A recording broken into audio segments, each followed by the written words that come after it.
Mega daughter Niharika ఇటీవలి full జోష్లో కనిపిస్తోంది. విడాకులు తీసుకున్న తర్వాత మళ్లీ ఇండస్ట్రీలోకి యాక్టివ్ అవ్వడానికి ప్రయత్నిస్తున్నారు. నిహారిక వ్యక్తిగత జీవితం గురించి అందరికీ తెలిసిన విషయమే. చైతన్య అనే వ్యక్తిని ప్రేమించి పెద్దల సమక్షంలో అంగరంగ వైభవంగా పెళ్లి చేసుకున్నారు. అయితే భర్త చైతన్యతో కాపురాన్ని ఎక్కువ కాలం కొనసాగించలేకపోయింది. ఇద్దరి మధ్య విభేదాలు తలెత్తడంతో పెళ్లైన సంవత్సరానికి భర్తకు విడాకులిచ్చి షాక్ ఇచ్చారు. విడాకుల అనంతరం కొంతకాలం సైలెంట్ అయిన నిహారిక ఇటీవలి సోషల్ మీడియాలో మళ్లీ యాక్టివ్ గా కనిపిస్తుంది. తనకు సంబంధించిన అన్ని విషయాలను ఎప్పటికప్పుడు అభిమానులతో పంచుకుంటున్నారు. తిరిగి టీవీ షోలు చేస్తున్న నిహారిక మంచు హీరో పక్కన హీరోయిన్ గా కూడా నటిస్తోంది. మంచు మనోజ్ పక్కన హీరోయిన్ గా నటించేందుకు mega daughter Niharika green signal ఇచ్చారు. ఇదే సమయంలో నిహారిక నిర్మాతగా కూడా మారి ఓ సినిమాను నిర్మించారు. నిహారిక సమర్పణలో పింక్ పిక్చర్స్ దామోదర్ బ్యానర్ పై కమిటీ కుర్రాళ్లు పేరుతో ఓ సినిమాను తెరకెక్కిస్తున్నారు నిహారిక. గ్రామీణ నేపథ్యంలో సాగే కథాంశంతో డైరెక్టర్ యదువంశీ ఈ చిత్రాన్ని తెరకెక్కించాడు.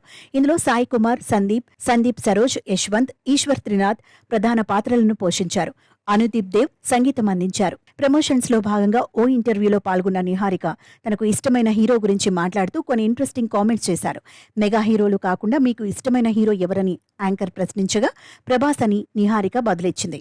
ప్రభాస్ తో ఒక్కసారైనా కలిసే యాక్టింగ్ చేయాలని ఉందని నిహారిక తెలిపారు. ప్రభాస్ కామెడీ అంటే తనకు ఎంతో ఇష్టమని, ప్రభాస్ నటించిన డార్లింగ్, మిస్టర్ పర్ఫెక్ట్, మిర్చి సినిమాలు నా మోస్ట్ ఫేవరెట్ అని ఆమె చెప్పుకొచ్చారు. ఒకవేళ అలాంటి సినిమా ఆయనతో చేసే అవకాశం వస్తే అస్సలు వదులుకోనని నిహారిక తన మనసులో ఉన్న కోరికను బయటపెట్టింది. మరి పాన్ ఇండియా రేంజ్ కు చేరుకున్న ప్రభాస్ తో యాక్ట్ చేసే అవకాశం నిహారికకు దక్కుతుందో లేదో చూడాలి.